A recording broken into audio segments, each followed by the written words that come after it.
موت کے خوف نے اس کے تمام حسیات ترک کر دی تھی۔ سائے لمبے ہوتے گئے اور سورج ڈوبتا چلا گیا۔ لاہور شہر اور بسنت پر پتنگوں سے آسمان رنگین تھا۔ دوسری طرف اشفاق خان اور اس کے بچے اور بھتیجے پتنگیں اڑانے میں مصروف تھے کہ اچانک اس کے بھتیجے کو ایک کٹتی پتنگ ڈور سمیت جاتی ہوئی دکھائی دی۔ وہ پتنگ کو پکڑنے کے لیے بھاگا۔ جیسے ہی اس نے ڈور پکڑی ایسے لگا جیسے کوئی کرنٹ اس کے جسم میں داخل ہو گیا ہو اور وہ نیچے گر گیا۔ سب اس کی طرف دوڑے۔ اس کے ناک، منہ اور کانوں سے خون جاری تھا۔ اسے اٹھایا گیا، ہسپتال پہنچایا گیا۔ دوسری طرف سکینہ جب سے ناگیش بابا کے پاس سے آئی تھی بہت پریشان تھی۔ ہر منگل اس کا عمل پورا ہوا کرتا تھا، لیکن اس منگل اشفاق خان بچہ لے کر اس کے پاس نہ آیا تھا، اور جہاں وہ پریشان تھی تو دوسری طرف ناگیش بابا کا بھی برا حال تھا۔ اس نے 2 دن میں ناگیش کے فلیٹ کے 10 چکر لگائے تھے، مگر ہر بار اسے ناگیش وہاں نہ ملتا۔ سکینہ کے دل میں ہول اٹھ رہے تھے کہ شاید عمل پورا نہ ہونے کی صورت میں شیطانی طاقتوں نے اس کے ساتھ کچھ الٹا سیدھا نہ کر دیا ہو، اور اب وہ ڈر رہی تھی کہ کہیں اس کے ساتھ بھی ایسا نہ ہو جائے۔ تبھی اس کی زندگی نے پلٹا کھایا۔ شروعات ایک الٹی سے ہوئی۔ اشتیاق ماں کی وفات کے بعد باہر نہیں گیا تھا۔ وہ سکینہ کو لے کر ڈاکٹر کے پاس گیا تو ڈاکٹر نے سکینہ کے ماں بننے کی خوشخبری سنائی۔ اشتیاق کی تو خوشی کی انتہا نہ تھی۔ گھر پہنچتے ہی اس نے ملازموں کو کہا کہ سب داتا دربار پر چلو۔ داتا دربار پہنچ کر اشتیاق نے لنگر پکانے والے کو 10,000 روپے دیے اور کہا کہ لنگر بھی تقسیم کر دو۔ سب لوگ دربار میں داخل ہو گئے، مگر سکینہ نے ابھی پاؤں اٹھایا ہی تھا کہ اسے ایسے لگا جیسے آگ کی دیوار اسے اندر داخل ہونے سے روک رہی ہو۔ وہ بھاگ کر پیچھے جا کھڑی ہوئی۔ اندر چلو، اشتیاق نے سکینہ سے کہا۔ نہیں اشتیاق، مجھ سے چلا نہیں جا رہا۔ تو سکینہ، میں تمہیں اٹھا کر لے چلتا ہوں۔ سکینہ غصے سے بولی، میں نے کہا نا میں اندر نہیں جاؤں گی۔ ٹھیک ہے سکینہ، جیسے تمہاری مرضی۔ اشتیاق اکیلا اندر داخل ہونے ہی لگا تھا کہ پیچھے سے آواز آئی، بہت خوش ہو بچے۔ کوئی درویش پاپا تھے۔ بچے، تیری خوش نصیبی ہے کہ تو اللہ والے کے دربار میں آیا ہے، ورنہ تو بھی اسی کالی طاقت کی لپیٹ میں آ جاتا جو تیری بیوی کے لیے میں نے دیکھی ہے۔ کون سی طاقت پاپا جی؟ میں سمجھا نہیں آپ کی بات۔ بیٹا سمجھ جاؤ گے بہت جلد۔ لو تم یہ کھا لو۔ درویش نے چند الائچی کے دانے اشتیاق کو دیے اور بولا، بیٹا ایک بات یاد رکھنا، اپنی بیوی کے پاس تب تک نہ جانا جب تک وہ اس بچے کو جنم نہیں دے دیتی، بعد میں اجازت ہے، اگر وہ اس قابل رہی تو۔ آخری جملہ درویش نے مسکراتے ہوئے کہا۔ اشتیاق کچھ پوچھنا چاہتا تھا، مگر دیکھتے ہی دیکھتے درویش غائب ہو گیا۔ لنگر وغیرہ تقسیم کرنے کے بعد وہ گھر لوٹ آئے۔ دوسری طرف اشفاق خان کے بھتیجے کی موت ہو گئی تھی۔ اشفاق خان کے بڑے بھائی کا تو رو رو کر برا حال تھا۔ اس کی بھابھی بار بار بے ہوش ہو جاتی تھی۔ بھتیجے کا کفن دفن ہو گیا، رات ہو گئی۔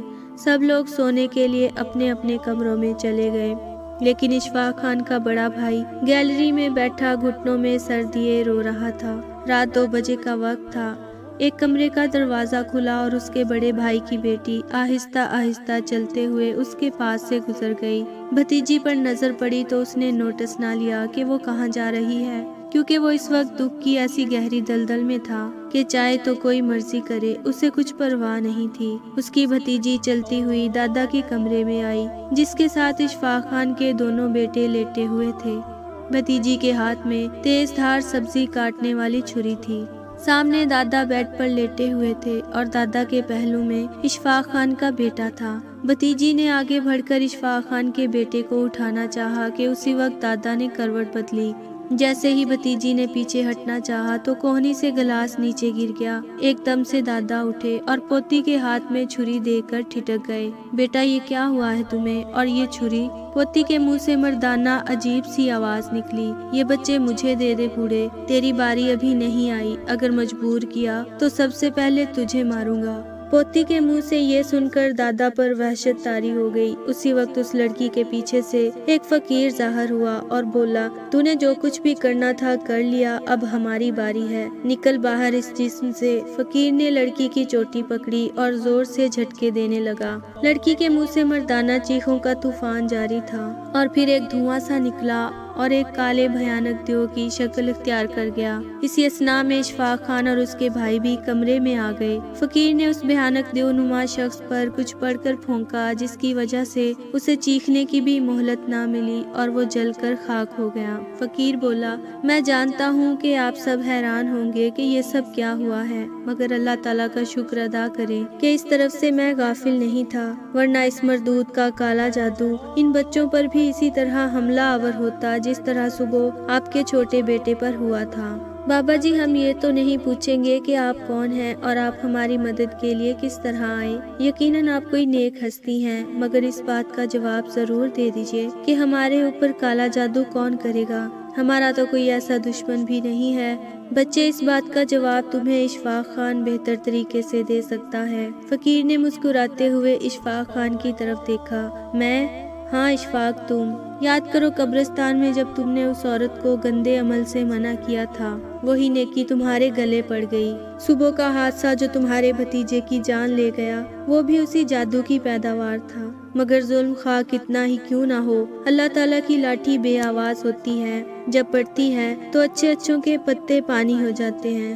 بابا جی، تو کیا جو خواب مجھے آ رہے تھے وہ حقیقت تھے؟ ہاں، وہ بلا شبہ ایک حقیقت تھے، اور شاید یہ عمل تم 7 منگل تک کرتے، مگر اللہ تعالیٰ کے پاک کلام کی بدولت عمل آدھے میں رہ گیا، جس کی وجہ سے وہ شخص کافی عذاب میں ہے، اور اب وہ تم سب اہل خانہ کا دشمن ہو گیا ہے، مگر اب وہ تمہارا کچھ نہیں بگاڑ سکے گا۔ میں نے تمہیں قبرستان میں دیکھا تھا، میں اسی دن سے تمہارے ساتھ ہوں، مگر بابا وہ شخص کون ہے؟ بچے، اس کا ایک روپ خواب میں تم دیکھ چکے ہو اور دوسرے روپ کا نام ہے پیر نواز۔ وہ شخص صبح کے وقت آستانے پر بیٹھ کر پیر نواز بنتا ہے اور رات کو سفلی علم کا ماہر بن کر ناگیش بابا کے نام سے ایک فلیٹ میں موجود ہوتا ہے۔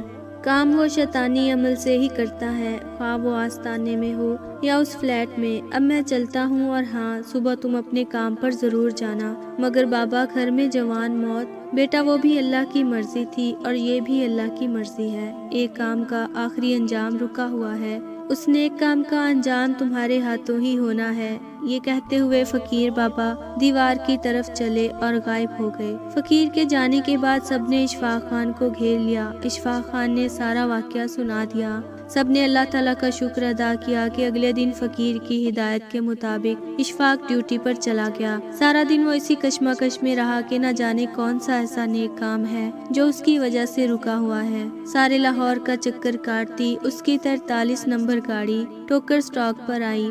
اس کی نظر راستے پر تھی کہ اچانک ایک جنگلی خنزیر اس کی گاڑی کے آگے آ گیا۔ وہ بھاگا ہوا روڈ کراس کرنے کی کوشش کر رہا تھا۔ کچل ڈالو اسے، کچل ڈالو، مسافروں کی آواز نے اسے قدم اٹھانے پر مجبور کر دیا۔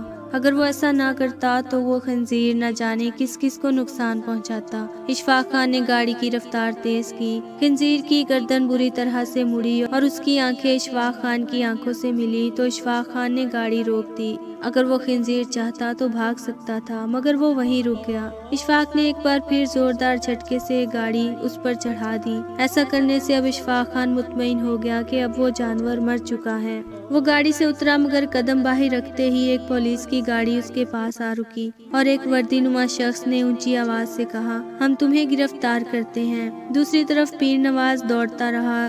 دھوپ ڈھلتی رہی اور آخرکار سورج ڈوب گیا۔ گلیوں سے نکل کر وہ سڑکوں پر آ گیا۔ ہر شخص اس کی حالت کو دیکھ کر کانوں کو ہاتھ لگا رہا تھا۔ اس کا تمام بدن گردن تک چھلنی بن چکا تھا۔ نیلے مواد نے اس کے چہرے کو نہیں چھیڑا تھا۔ اس کے منہ سے چیخوں کا طوفان بھی جاری تھا۔ کوشش کے باوجود بھی وہ چیخوں پر قابو نہیں پا رہا تھا۔ اسی وجہ سے ارد گرد کے لوگ اسے دیکھ کر توبہ توبہ کر رہے تھے۔ اسے کسی چیز کا ہوش نہیں تھا۔ نکلی داڑھی اکھڑ کر جھول رہی تھی۔ وہ تو بس دھوپ کی تلاش میں دوڑا جا رہا تھا۔ پھر کلمہ چوک کے پاس آ کر اس کی قوت برداشت جواب دے گئی اور وہ گر پڑا۔ گرتے ہی بے ہوش ہو گیا۔ نہ جانے کتنی دیر وہ بے ہوش رہا۔ دھوپ کی حدت محسوس ہوتے ہی اس کی آنکھ کھلی۔ سورج سر پر تھا، مگر وہ جانتا تھا کہ سورج نے سدا سر پر نہیں رہنا، اس لیے وہ اٹھا اور اپنی حفاظت کی تدابیر سوچنے لگا۔ اس کی چال میں اب لڑکھڑاہٹ تھی۔ کوئی تدبیر اس کے ذہن میں نہیں آ رہی تھی۔ آخرکار سورج ڈھلنے کا وقت آ گیا۔ اس نے افق کی طرف دوڑنا شروع کر دیا۔